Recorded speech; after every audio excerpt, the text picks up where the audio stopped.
Hello, everybody. Welcome back to another episode of the Undesired and Prescribed podcast. I am Brown Sugar, or Jared, whatever the fuck you want to call me. So today, got the Resident Evil 8 or Resident Evil Village review that I'll be doing today. It's Sunday evening, almost 9 o'clock, 8:42 right now. Got the Knicks and Hawks game going right now. Game one, very good game, very captivating. Really good back and forth. Really nice out today. Quite warm. Had a good day today at work, so thought I'd just throw that little tidbit in there. You probably just heard Cleo a little bit.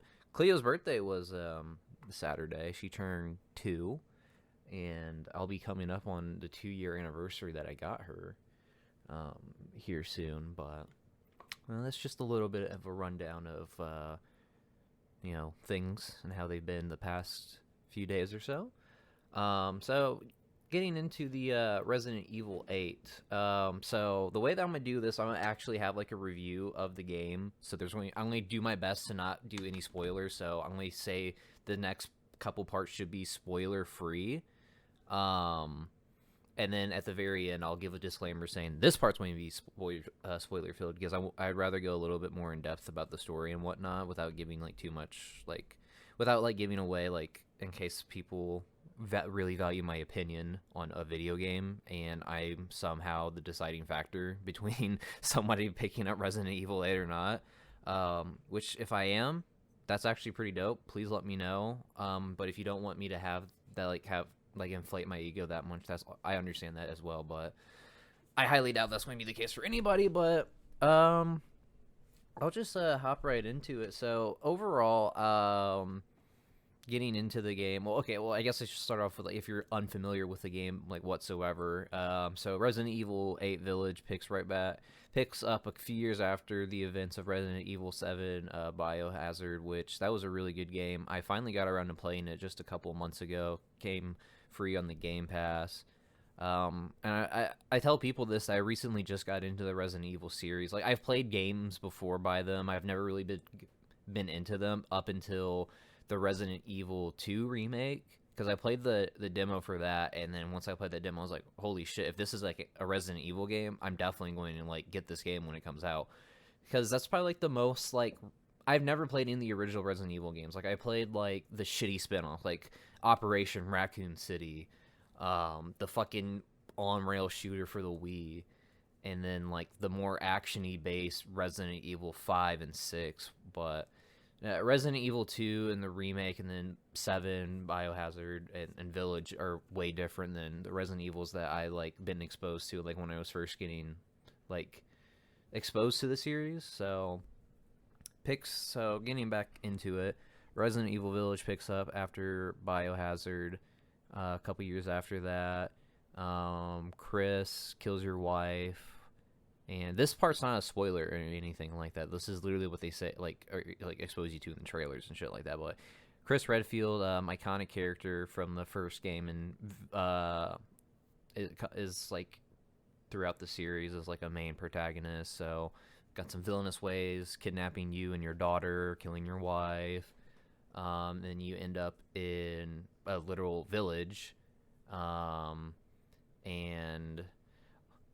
you know what? Actually, I don't know what all is a spoiler and what's not. I remember like what is like told to me because I work at GameStop, so I know like what they talk about on the TV and stuff like that. But I don't know. Like, okay, so this is a very unique village, obviously, because they advertise werewolves, vampires in the game.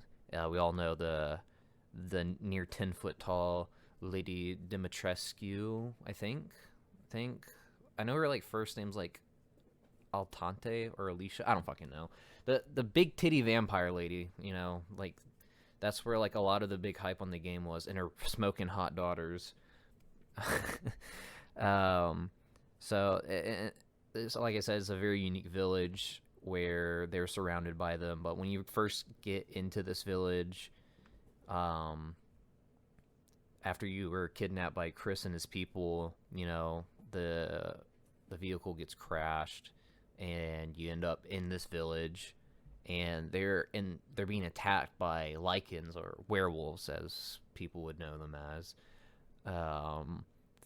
and you're basically having to survive this onslaught while also figuring out what the fuck is going on, because all the crazy shit that happened in Louisiana, and then all of this, and now you're dealing with Ethan, which is the same character you play as in Biohazard. All of a sudden is going against fucking werewolves and vampires now. So basically the main point of the game is focused on you finding your daughter and understanding why your wife was killed and why you were kidnapped and why people want your why people want your daughter.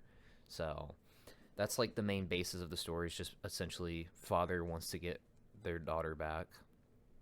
And like I said, Ethan is the main character again. Not really too much more development. I mean, like, he's like a fairly standard guy, run-of-the-mill guy. I mean, he's just been exposed to like a lot of shit and handles it really well compared to like myself. I think about this like all the time. Like, if I was in like this Resident Evil like situation, I probably would just take the gun and kill myself. Like, I just wouldn't want to put up with like any of that shit. And I'm not saying that to be funny. Like, I genuinely think I would kill myself if I was put in the situation of anybody in the Resident Evil game. Like, I don't give a fuck if I'm looking for my wife. Fuck my wife. I wouldn't even gone there in the fucking first place. She told me to stay away. I'm staying away. I guess perspectives, and like obviously it would be different if I had like a daughter. I had to like at least like save my daughter. Like, I'll die trying to save my daughter. But in other situations like Leon and Claire, I probably just killed myself, honestly. But we talked about Chris Redfield a little bit, and I don't want to talk too much more about him until I get into like the spoiler part. But there's the Lady Dimitrescu. There is that's the tall vampire. They're her daughters too, which obviously you end up fighting all of them. There's Heisenberg, which he is the guy that makes the shit float, the metal float and stuff like that. He's from the trailers. There's Mother Miranda, and then I don't know who else I can say without. Okay, well, basically there's two other like sub bosses too. Like, Mother Miranda is the main antagonist, and then there's other sub bosses, which all these four are like Mother Miranda's children. That's why she's the mother. But Heisenberg is one. Lady Dimitrescu is another. There's a doll, and then there's like this disgusting fish thing called Morgue, or I don't know what the fuck the names were, but that's just how I remember them. And each of them are very unique boss fights. Some were definitely better than others because there's a lot more focus on the vampire lady, obviously, as compared to the other ones, because I didn't even know there was going to be other ones, like other like bosses for me to fight in that game. But from a gameplay and graphics perspective, I'll go more in depth into the characters when I can like talk, when I feel like I should talk about spoilers. But graphics, really good. I played on my Xbox Series X, but I streamed most of the game. I streamed actually all of the game. Shout out to Gabby, Caden, my most consistent viewers throughout and stuck with me throughout it. But shout out to them. But yeah, I streamed most of the game, so I watched, and my capture card isn't 4K, so I did run the game at 1080p, but it still looked great. I didn't have any issue with it at all. I like the design of the daughters of the vampire. Like, I thought that was like very unique because they made them like a locust type deal, or like the swarm of like insects, which is very creepy. I also like the designs of like I think they're like drained, like, I don't know, like the creepy things that like walk around with like the vampire looking teeth. Like, those are just people. Those used to be people, and they happen to be like the ones that the vampires like drink their blood, and they're like dead now. So I like the design of them. I like the design just about every character. I think like my one issue is the look of the Lycans or the werewolves. I would have personally liked them to be a little bit more wolf-like as opposed to like human hybrid type deal. Like, they didn't have to be like full on like werewolves, like Skyrim type deal, or full on like wolf. But like, I don't know. don't they definitely looked intimidating, but on the front cover of the game, you see Chris, and then you see like this other half of him, or like the other side of his face, and it's like a full on like werewolf, and it has like a wolf's head, and like I'm assuming it's like a humanoid body. I didn't see any of those in my playthrough at all, so I'm sorry if that's a spoiler. And I would have really liked to seen that, so that's the only reason I would say I'd rather than like switch up the look of the lichens a little bit there. Um, Gameplay is about as much as you expect from a Resident Evil game: puzzle solving, figuring out how to get from point A to point B because there's a unique obstacle in the way that has a unique way that you have to solve it. So, I liked it a lot. I really enjoy Resident Evil puzzles because they're not. Some of them can be hard, but they're not so hard to the point where I feel like these ones weren't as hard as, say, other ones. Like, when I first got into the series, like, when I played Resident Evil 2, I looked up about 3 times on my playthrough on how to get through parts, on 3 different parts. Resident Evil 3 Remake, I think perhaps once or twice. I'm not too sure because I started that game when it first came out, and then I took a real long hiatus from the game. Like, almost like a year's hiatus from that game. And then I ended up beating it, but I don't think I went through any IGN tutorials or how tos on my when I played the second half of the game. And then for Biohazard, I think I only did it once. But so I would say these puzzles, I could just be getting better at them because there's a couple that I like. I guess I made it more so of a point not to like have to look it up on IGN or anything like that or figure out what the fuck am I supposed to do. For the most part, there's like this like downtime where I'm idle and I'm just like trying to figure out like, what the fuck am I supposed to do here? But I actually figured out every single one on my own, so I was proud of myself for that. I definitely enjoyed that too. Something that I really like that they switched up about this game is the introduction of the Duke, or the Merchant, which I guess I should have talked about him for characters. I really like the Duke. I thought I wasn't going to like him at first, like when I first like saw him and first knew that he was going to be in the game, because I don't know, I just really don't like merchants in games. Not like because like they don't make any sense or anything like that. It's just like 9 times out of 10 like you find better stuff, and like you don't really care for the merchant anyways, or like the shit is like so like expensive that you don't like think in your head like, oh, I should save my money so when this comes out, like when I'm higher up, I can get that, or whatever the case may be. But no, I really like the merchant, because even if you're not overtly looking for treasures in the game, which I semi kind of was, like I got a couple of them. Like I specifically went back to get a couple of them after I know that I could, which is probably just about every time like what I did in the game for the most part. As soon as I knew I had something that I could go back and like get, I would go and do it. But they give you like crystal skulls, shards of crystals, shit like that, that you can sell to this merchant and get in exchange for the currency, which is called lei, I believe. It was like LEI, and very generous with that too. And even when you did get those big pieces of like after you defeated a boss and you got treasure from them, or if you went back to a specific spot that you couldn't reach before and you get the treasure, then it really made it worth it. And there's some parts that I would like. I wasn't a super big fan of like the inventory management this time, which I felt like Resident Evil always did it in a very fair way, where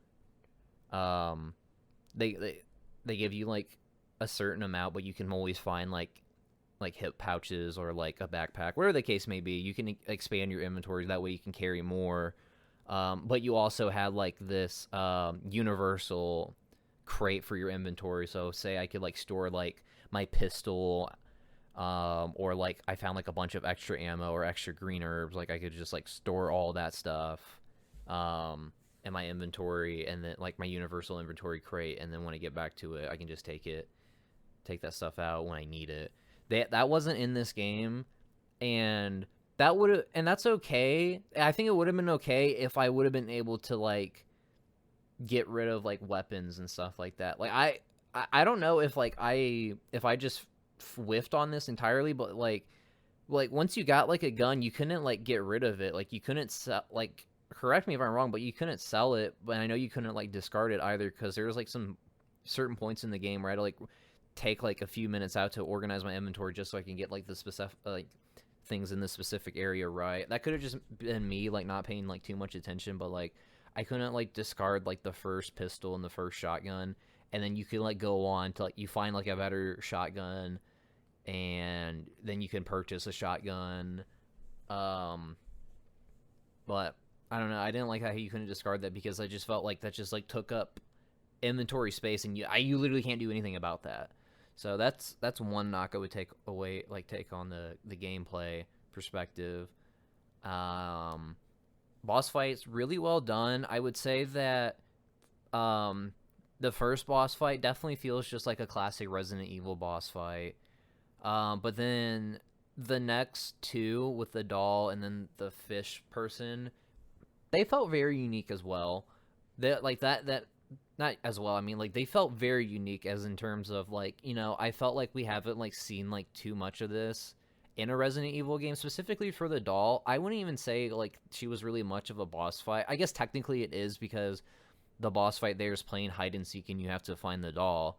But I really enjoyed that because it was different. And then um, the fish. I mean, like towards the very end, he became like a standard boss fight. But like, like leading up to it, like it was a unique way to like uh, uh, segue you in to the fight. I guess I think that'd be the best term that I can think of right now. But yeah, and then the Heisenberg fight, which I really enjoy. There's also like the King Werewolf too, I guess, if that's what you want to call him. That was just a atypical one.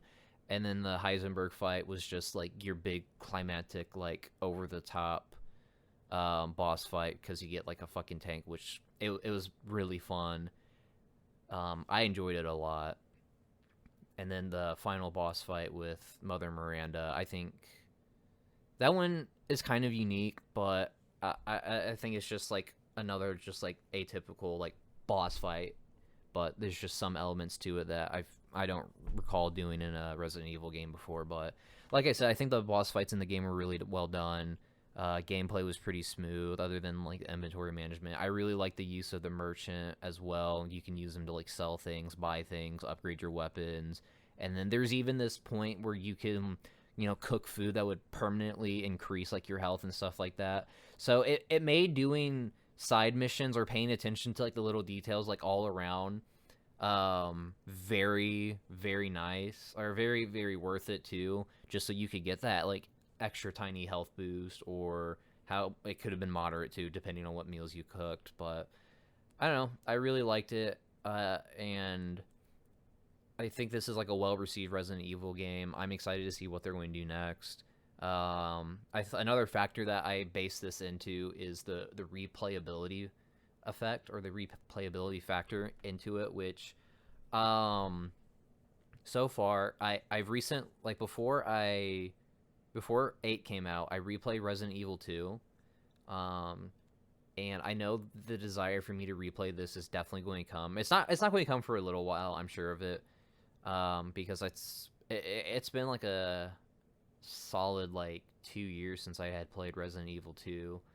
But the desire to like play this game again is definitely going to come to me at some point. Like I'm even like wanting to like replay like Biohazard 2, but mainly because I like the setting and I like the characters a lot. Like specifically the bad guys. Like I like the Bakers and whatnot, but they're just crazy hick family. This one, like sexy vampire girls, and I really like the Heisenberg character a lot too. I really liked him. Like just the voice actor for him, I thought did a really great job.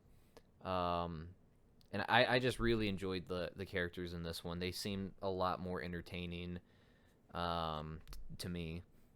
So this is definitely a game that I will replay when I have no idea, but I feel like that should be something, like when you like rate a game, I feel like that should be something that you should factor into it. So I think like what's the average score in this one, Metacritic? I have it pulled up. So the Metascore, which is based on 100 critic reviews, gave it an 84, which that's pretty good. The user score is about an 8.5, which I think is very fair. I feel like giving this game a 9 wouldn't be. I feel like I feel like I want to give this game a 9 because I did beat the game in about 8 hours or so, and I felt like I did like a decent job with the puzzles. Like I think I did an acceptable job with the puzzles. So I think that if somebody who is playing this and they're like really good at puzzles, they probably beat the game in like 6 hours, if even that. So I'd probably put this game around like in the 8.5 area. Really good, a lot of replayability. I really enjoyed the castle portion of the game too. I think that's probably was everybody's favorite part as well. I hated the factory, but it had nothing to do. I think at that point I was kind of just like, oh man, is this going to be like another castle? Only it's just like a worse design of it. But I liked it. I think the gameplay very solid. The story was really good. And I'm very excited to see with what they do next. But yeah, I give the game about 8.7. 8.7. I think that's a fair review. But that's my whole review for the Village, guys. So I hope you enjoyed it. If you want, feel free to stick around for some story spoilers now, because I'm excited to, like share my thoughts on that. But I'll take a sip of my sweet tea. I won't cut this part out either. You guys can listen to me drink my sweet tea, and as I watch the Hawks and Knicks, to give you guys enough time to leave, give you guys enough time to leave before you listen in on any spoilers. So give you about 5 seconds on top of everything else that I've been stalling for you guys. But go ahead, 5 seconds.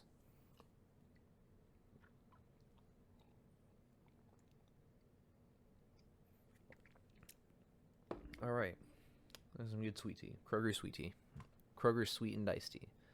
All right, so now a little bit into the story spoilers. I really enjoyed the Biohazard. I really enjoyed the Village story a lot more than the Biohazard story, because for Biohazard, I elected to bring Zoe with me because I didn't trust Mia at that point. So I was kind of upset that didn't make a difference at all, depending on who you picked. But I never got the chance to play the DLC for Biohazard. And I don't know if I'm willing to I really enjoyed this game, but I have a different point of view on DLC. I don't think that they're bad or anything, but I feel like sometimes it's just not what I'm looking for.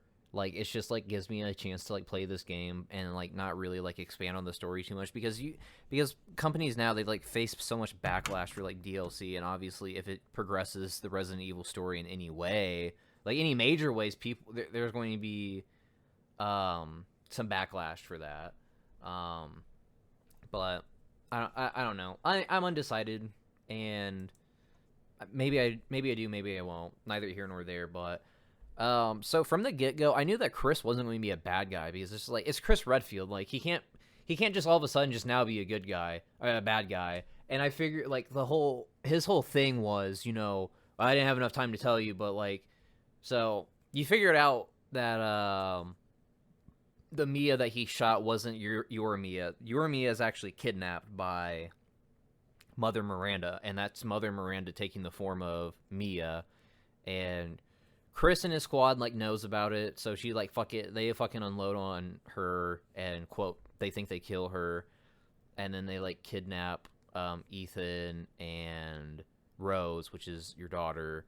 But there's plenty of time for Chris to be hey, that's not your wife. I don't give a fuck what you just saw, because if his whole idea was it doesn't matter what I say, he's not going to believe me. I feel like you should at least give him Ethan the benefit of the doubt after everything that he fucking went through in Louisiana. It's not going to be too hard to be hey, that's not your wife. We need to get you and your daughter out of here. I know you probably don't trust me right now, but if you don't listen to me, I'll take you by force. I feel that there's plenty of time to get that point across.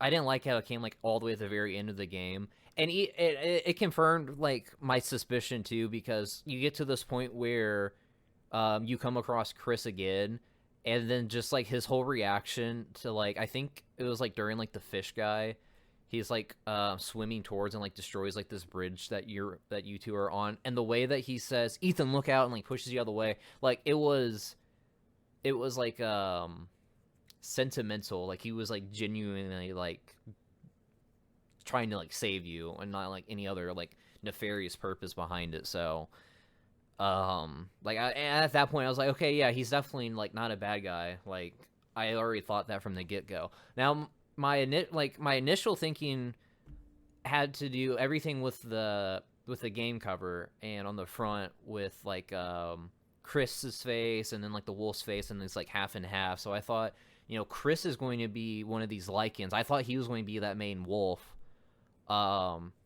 because it felt like that wolf like knew you, or he didn't want to hurt you when you first like came in contact with him. And I thought like the Lycans were like, they're just like kind of like forced to like fight you, because I noticed this like I was like walking on the rooftop. Like no, they were like on the rooftops. So I was walking through like the streets, and they weren't attacking me. They're just like watching me, but like I got scared, and I was just like, they're going to attack me anyway. So I just started shooting at them, and then they started attacking me. But then I was thinking the whole time is like, what if that comes back to like bite me in the ass because I attacked them? Which obviously it wasn't the case. I thought like the whole premise of the game was going to be like werewolves versus vampires, but you figure out like the werewolves are like slaves. It's kind of like an underworld type deal, because I don't know, it just didn't seem like they were bad, and like your daughter's like special or something, and that's why, and like Chris like needs your daughter in order to like free like the other werewolves and shit like that. So I thought it might have been going that type of route, and then we come across meeting the lady, the doll, the fish thing, and then Heisenberg and Mother Miranda. And you obviously you're like, okay, so these are the 4 people I'm like, or the 5 people that I'm going to be killing, but these are the 4 I'm going to have to kill before I can kill Mother Miranda. And then like there's like no representation of the werewolves at all, like so I was like, okay, maybe they are like slaves and shit like that, but no, that wasn't the case. They're just the bad guys. But that's okay too. Like I'm not too like upset about that. That's just like where I was thinking from a story standpoint. And then the fact that Ethan's been like mold like the whole time, like ever since like John was like the one who actually killed him. But I don't know. I find it very weird that like he had his heart ripped out, but he was able to like regen and like go and kill Mother Miranda, but like he can't make it to the fucking helicopter with his wife and child. Like I don't know. Like I guess the fight could have taken like a lot out of him, and I don't know. It's just like at that point, like why wouldn't he just regen this time? But who the fuck knows? Maybe I just didn't pay attention enough to like the text and stuff like that. So please let me know if that's explained at all. Why this particular time just happened to be Ethan's like final fucking time. But I think I really enjoyed Chris in the game. Chris, there's a couple of times I was thinking like, is Keanu Reeves voicing Chris? Because it sounds like a lot like Keanu fucking Reeves, but unfortunately it wasn't. But I think like one of my favorite sections in the game is when you play as Chris, and like you like are still having that interaction with like your squad like all the way throughout, with how powerful the Dragoon is, your pistol, like unlimited stims, grenades. I really enjoyed that part a lot, and I also just like love the interaction between Chris and his squad. But I waited all this time, but now I'm starting to. I'm like blanking like on other stuff that I can talk about this story. It's like my favorite part. The biggest story spoiler is you play as Chris Redfield and you use the Dragoon, and it's really good. But now, oh yeah, I really like how they tie this all together, because it's easy to be playing that game and then you're thinking, it's like, think about when I played Resident Evil 1 and you're just in a manor and zombies, but now there's sexy vampires and werewolves and swamp monsters and dolls. Like, where's this series gone, man? But they tie it all together. They tie it all together. Like Mother Miranda like knew, I like the main Umbrella guy, and that's where they got the symbol from. Is from Umbrella. It's like from like Mother Miranda. It's like those unique symbols, or like that they look like an umbrella, but they come from Mother Miranda, and that's why they named the company after it. And you can read letters that the guy sent from the co-founder. I forget his name. I like watched like a couple Resident Evil lore videos after I beat Resident Evil 2. That way I knew like what it was, and it's kind of complex. Not gonna lie, but I know like the rough basis of it. But I genuinely enjoyed like how they took the effort to tie everything together, and how everything is like based off of like this mold that is like just here, and Mother Miranda like learned to like is trying to like recreate life, or like try to like bring her daughter back from the dead, while the Umbrella scientist sees a way, just wanting to like better like human genetics, and like have like the next step of human evolution, like create that. So I really liked how they tied everything together. And for DLC for this game, because I'm assuming there's going to be DLC, because I think there's like 3 for Biohazard, like No More Heroes, and then something with John's brother, but I'm pretty sure there was another one too that I'm not remembering right now. So I'd be curious to see what other stories we can dive into. Maybe we can learn more about the Duke, because we literally have like no explanation on him whatsoever. Again, unless I like missed out on that part. So maybe learn a little about him. Trying to think, like, I don't really think there's any like characters in that were in that game that I would really want to play as. I mean, like, I don't get me wrong, I would love to play as Chris again, but like I don't know if they're going to do another story DLC where you play as Chris. Maybe you do something as Mia, or maybe they even go all the way forward in time and you're playing as Rose. But I think they'd probably save that more for Resident Evil 9, because that's definitely the direction that they're going towards now. Is like, because they gave Ethan Winters like 2 whole games, so they're probably going to be doing stuff with his daughter now. At least that's what I would assume by the end of the game, where you have like that major leap forward in time. So I'm going to be excited to see what they do with the series going forward, because like I said, they've done so much, and the way that they keep innovating and creating, they can literally do whatever, and I genuinely believe they can make it work. But yeah, I think that was a really, really great game overall. And if this doesn't like, if you're still listening, you haven't played the game yet, I didn't go into like super detailed things. There's just some stuff I want to talk about with the story. But I really encourage people to pick this game up and try it for themselves.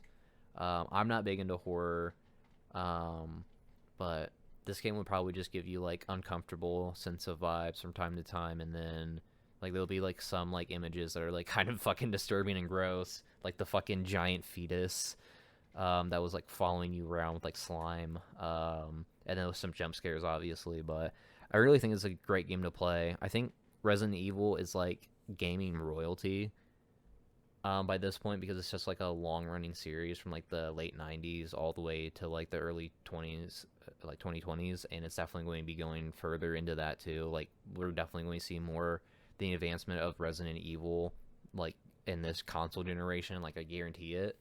So like in the next like 4 or 5 years, I would expect a Resident Evil 9. Maybe I know that like a lot of people are thinking that they're going to do a Resident Evil 4 remake. That's why they introduced the merchant and stuff like that. So I wouldn't mind that, because it's hard for me to go back and play like old games, because I just don't like the graphics. I've been spoiled. But yeah, guys, so I hope you enjoyed my little spoiler talk too, and the review of Resident Evil 8. Like I said, I really can't recommend this game enough to anybody who has a PlayStation, Xbox, or PC. And if you play on PC, definitely download some mods for it. I looked those up. I looked up the mods because I just bought Skyrim for my PC. It's my fifth time buying Skyrim, by the way. I purchased it for the PlayStation 3, um, the Xbox One, the PlayStation 4, my a Nintendo Switch, and now my PC. Like the only thing I haven't bought it for is my Xbox 360, but I don't have one of those anymore, so it doesn't even matter. But yeah. And I was looking at some of the mods, and they're basically just make like people like nude. Like those are like the most popular mods. Is just making Lady Dimitrescu nude, making her daughters nude. I think my favorite one was making Chris nude, and like, but like this one was very specific. Like there's like an erect version and a flaccid version, and the erect one was so funny because his dick is just constantly like standing. It's just like constantly like up like the whole time, but um. So if you have a PC, definitely play with some mods on, just to enhance your gameplay experience. Not the nude mods or anything like that. Not anything like that that's like going to like make the game like funnier, sexier. Because the vampires are sexy enough. Um, but I don't know, better lightings, better, I don't know, shit like that. But guys, rambling on at this point. Guys, thank you so much for tuning in, and appreciate everybody who tuned into the live streams of Resident Evil 8. And if you do want to be part of those live streams next time, twitch.tv /ITS Brown Sugar. So hopefully to see you guys on a stream sometime soon, and hope you guys keep enjoying episodes of the UP. But until the next one, I'll see you guys.